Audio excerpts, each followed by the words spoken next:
Episode की starting में हमें दिखाया जाता है कि वो असैसिन्स अभी भी जाओलिंग को ढूंढ रहे होते हैं और वो कहते हैं आखिर वो कहाँ गए। वो इसी तरफ आए थे, जल्दी उन्हें ढूंढो, वो यहाँ से बचकर नहीं जा सकते। जाओलिंग थोड़ा सा घायल भी है तो वो यहीं होना चाहिए, चाहे कुछ भी हो जाए हमें उन्हें ढूंढना ही होगा। इसके बाद हमें जाओलिंग और जाओडाओ दिखाए जाते हैं जो पेड़ों की आड़ में छुपे हुए होते हैं और वो उन असैसिन्स पर नज़रें बनाए रखे होते हैं।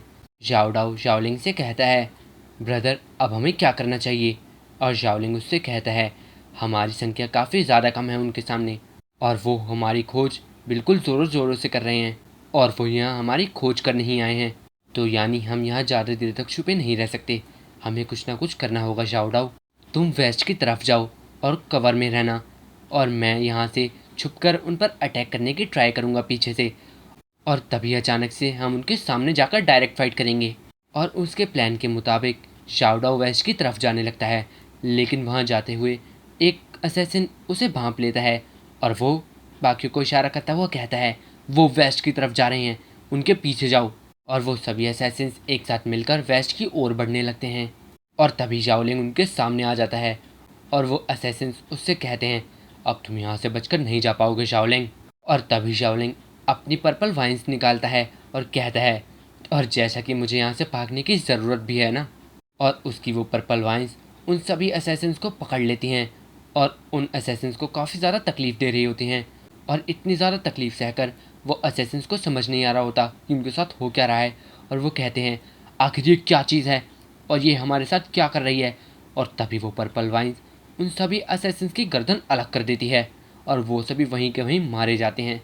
और जाओलिंग फिर देखकर कहता है ये सभी असैसिन्स वॉरियर लेफ्टिनेंट 12 पे है, चीज़ें जाओडाओ के लिए काफ़ी ज़्यादा बदतर हो सकती थी अगर ये वॉरियर जनरल रैंप पे होते। जल्दी मुझे उसकी तरफ बढ़ना होगा। ये सभी मेरी पर्पल वाइन्स के बारे में अभी कुछ भी नहीं जानते, तो इसीलिए इनका डिफेंस अभी गिरा हुआ है और मुझे इन पर अटैक तभी के तभी करना होगा, वरना अगर इनको इन वाइन्स के बारे में पता लग गया तो ये डिफेंसिव हो जाएंगे।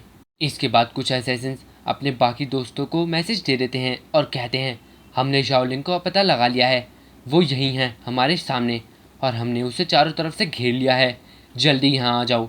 और इसके बाद हमें दिखाया जाता है कि जाओलिंग और जाओडाओ उस पहाड़ की चोटी पर होते हैं बिल्कुल, और उनके पीछे रास्ता भी नहीं होता, सिर्फ गहरी खाई होती है। और वहाँ खड़ा होकर जाओलिंग कहता है हम इनके सामने आउट नंबर हैं और इतने सारे लोगों के सामने हमारे जीतने का सवाल ही नहीं उठता। और तभी वो असैसिन्स जाओलिंग से पूछते हैं जाओलिंग आखिर वो किस तरह का मैजिक था, तुमने हमारे सारे आदमियों को एक साथ इतनी बुरी तरह से मार दिया, तो अब हम तुम्हें इसके लिए आसानी से नहीं जाने देंगे, अब तुम इसकी भरपाई करोगे, अब तुम यहाँ से बचकर नहीं जा सकते जाओलिंग, अब ये रास्ता खत्म हो चुका है। तभी जाओडाओ भी जाओलिंग से कहता है लगता है अब हमें इनसे सामने जाकर ही लड़ना होगा ब्रदर।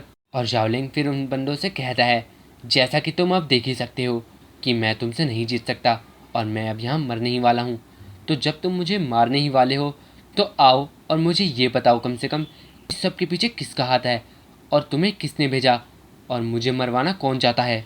और तभी जाओलिंग को एक आवाज़ आती है ठीक है मैं तुम्हें बताऊंगा जो तुम जानना चाहते हो।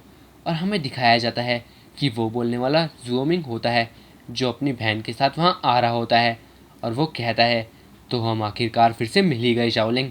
और ज़ूमिंग को देखकर जाओलिंग हंसने लगता है और कहता है ये तो आप हैं मास्टर ज़ूचिक, आखिर मेरे को आपको कितनी बार हराना होगा, आप अपनी हार एक्सेप्ट क्यों नहीं कर लेते।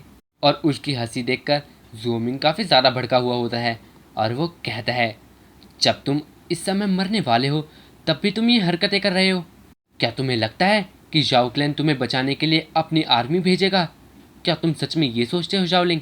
लेकिन चलो मुझे तुम्हें बताने दो कि सिर्फ ये तुम्हारा सपना है, तुम्हें बचाने अब कोई नहीं आ सकता, और अब जब इमॉर्टल जाओ मर चुके हैं तो तुम बिल्कुल वर्थलेस गार्बेज हो उनके लिए। और ये सुनकर जाओलिंग काफ़ी ज़्यादा भड़क जाता है और चिल्लाता हुआ कहता है क्या, ये तुम क्या बोल रहे हो, बकवास बंद करो, मेरे ग्रैंडफादर सबसे अलग थे, उन्हें कोई नहीं हरा सकता। और तभी ज़ूमिंग की बहन ज़ोजी कहती है क्या तुम्हें सच में लगता है कि वो अब भी जिंदा हैं, क्या तुमने वो चीज़ नहीं देखी थी कि कैसे वो गार्ड्स अचानक से इतनी जल्दी वहाँ से चले गए थे और उन्होंने तुम्हारी आंट को भी वहाँ बंदी बना कर रखा हुआ है और जाओ क्लैन से जाने नहीं दिया गया। शाओ क्लैन अब तुम्हारे लिए कोई भी मदद नहीं भेजेगा। और ज़ुओमिंग कहता है, तुम्हें सच में हम पर भरोसा नहीं है? तुम सच में हमारी बात का यकीन नहीं कर रहे? चलो कोई बात नहीं, तुम्हें इसके बारे में अपने आप पता लग जाएगा जब हम तुम्हें तुम्हारे ग्रैंडफादर के पास मिलने के लिए भेजेंगे। और तभी शाओलिंग शाओडाओ से कहता है, शाओडाओ, इन सबको मार डालो, इन्होंने हमारे ग्रैंडफादर की इंसल्ट करी है। और तभी शाओडाओ अपनी उस मॉन्स्टर वाली फॉर्म में ट्रांसफॉर्म होने लगता है और कहता है, तुमने हमारे ग्रैंडपा की इंसल्ट करी है, अब तुम सब मरने वाले हो। और वो काफ़ी ज़्यादा गुस्से में होता है और उसे देखकर ज़ूमिंग थोड़ा सा हैरानी से कहता है, अच्छा तो यही है वो मॉन्स्टर जो खुद को ट्रांसफॉर्म कर सकता है, मैंने इसके बारे में सुना था। और हमें दिखाया जाता है कि जाओडाओ गुस्से में उसकी पूरी असैसिन आर्मी को मारने लगता है और जाओडाओ की आंखों में खून खौल रहा होता है। और तभी वो ज़ुओमिंग की तरफ बढ़ता है और कहता है, तुम अब मरने वाले हो सब। लेकिन ज़ुओमिंग की आंखों में बिल्कुल भी डर नहीं दिख रहा होता और वो तो बल्कि हंस रहा होता है। और हमें दिखाया जाता है कि अचानक जब शाओडाओ उसके करीब आ ही गया होता है, तभी उसके सामने एक बंदा आ जाता है ज़ुओमिंग को बचाने के लिए। और वो शाओडाओ को एक ही किक में काफ़ी ज़्यादा दूर फेंकता है। और इसी के साथ ये एपिसोड एंड हो जाता है।